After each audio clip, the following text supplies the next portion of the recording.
Hello, my name is Laura and welcome back to my channel. If you're new here, I'd love you to hit subscribe and follow along with my journey. This is probably the best video that I'm gonna make so far. If you can't already tell by my energy, I have good news, not bad news. But I wanted to do a proper sit down video to talk about it because I wasn't actually vlogging when I found out the news, and so I wanted to kind of talk through, I guess, just everything, unpack everything. And I'm a bit of chaotic energy. You can probably notice that I'm also adding to that chaotic energy by having a coffee. But anyway, so if you've been following me for a while, you will know that unfortunately back in October of 2021, I was diagnosed with colon cancer, and I have been through a full colectomy, had 6 months of FOLFOX chemotherapy. I'm now 2 months post chemo. I had a CT scan on June 30th and the results took forever, but I finally got the results back yesterday, and the results have come back that the scan is in fact clear. Pause for applause. Yay, yay. I am just beyond stoked, beyond happy. I definitely felt that that was going to be the results, but it's really something else to hear it and actually know that we're moving out of that chapter of saying, like, I have cancer. It wasn't until I got that clear result that I technically, I have cancer, I had cancer. But now that is a thing of the past. I no longer have cancer. And yes, they're very careful with their words. They didn't even say cancer-free or remission. That's what they effectively mean, but they just say, based upon looking at the scan, we can tell that there are no marks of tumors or like solid growths or anything like that. And they said, this is great news. So we talked about next steps. Now, just before I get into the next steps, so one of the big things that was causing me a lot of anxiety about the CT scan in general was that even if it came back with a clear result, I was feeling as though, well, how do we then 100% know for certainty that it is clear? Because what happened last time is my CT scan showed that I had a tumor in my colon, but when they removed my colon, they found another tumor and that hadn't shown up on the CT. So I said, how do we know that there's no other growths? And she said, that's actually a great question, because the colon, that's sort of more specific to the colon because it loops in on itself. It can be like fold over, it can be really hard to see those tumors. So she definitely put that anxiety to bed with that, and the fact that they've scanned everything like my liver and my chest, lungs and everything to just double check that it hasn't, gone anywhere else. And it hasn't, thank goodness. So next steps, and if you've been following me for a while, you'll know that I'm wanting to get my J-pouch surgery. Now the J-pouch surgery is kind of 3 parts to it. So the first part, which could be happening as soon as like in 3 weeks, or it could be happening in September. So we're at the end of July now. The first part is creating the J-pouch, and then they will still feed out a bit of the bottom of my small intestines, and I'll still have a stoma. But this one's a temporary stoma, not that this has obviously been temporary as well, but it will be a new stoma, so I'll have to again go through the processes of learning how to digest food through it, and it'll be really swollen and it will take time to get smaller. And because it's only a small part of your intestines, it's you go to the bathroom a lot more frequently. This is called a diversion stoma, and this is going to effectively, so that I'm not just going straight into using the J-pouch. They just said that because of the chemo and the way my body's healing, it probably needs a little bit more time before we put the J-pouch into action. So that's stage 1, and that can be quite an intense surgery. They cut through your pelvis. It's a big recovery, and that could be coming up really soon, which is crazy. And then the second part is basically testing that J-pouch by, I'll have a few tests and bloods, and we fill it up with dye, and we see if it's got any leaks or anything, just make sure that it's all intact.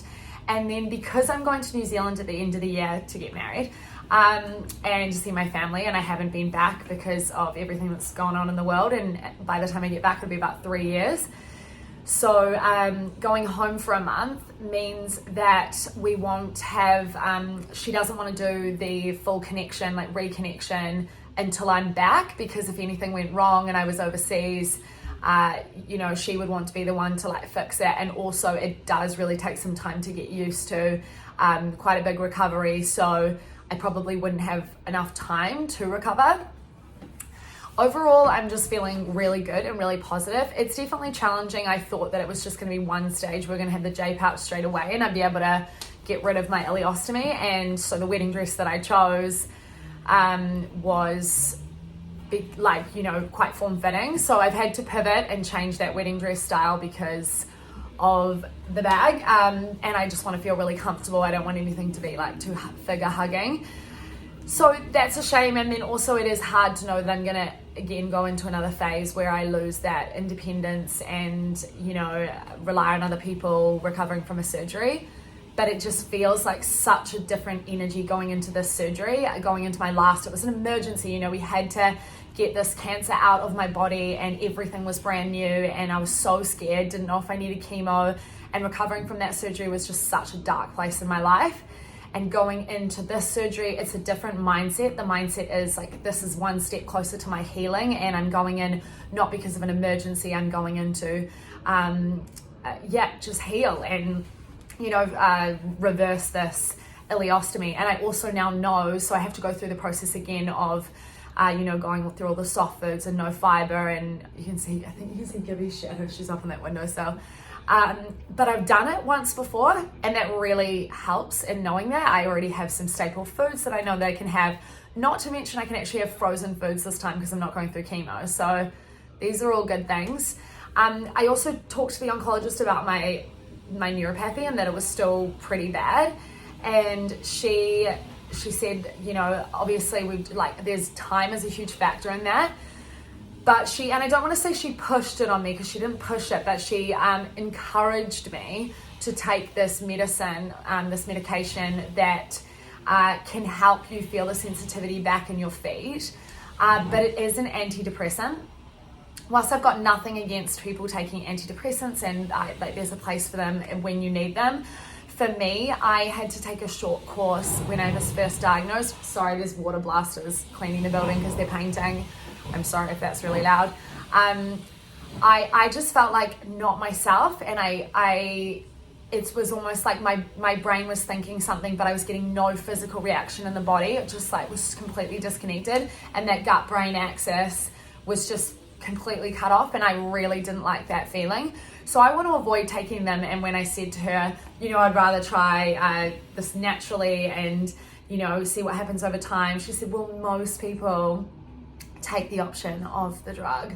And I said, well, I'm not most people, and it already sounds like that's the case in terms of her patients. She said, you can really benefit from doing a 30-minute walk a day. I'm like, got that covered. I'm all over the nutrition and the training, being a nutritionist and a trainer. So I feel that I already am ahead of the game. And she said that 30-minute walks every day, brisk walks, can actually help reduce the risk of reoccurrence of disease. So these are all good things and good news.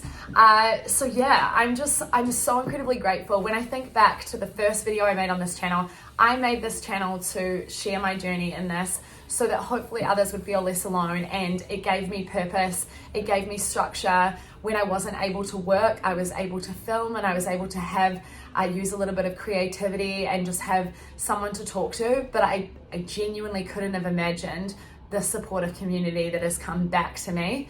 It is beyond what I could have imagined. So I'm so grateful for all of you guys. And it's so cool that some of you are going to start coaching with me.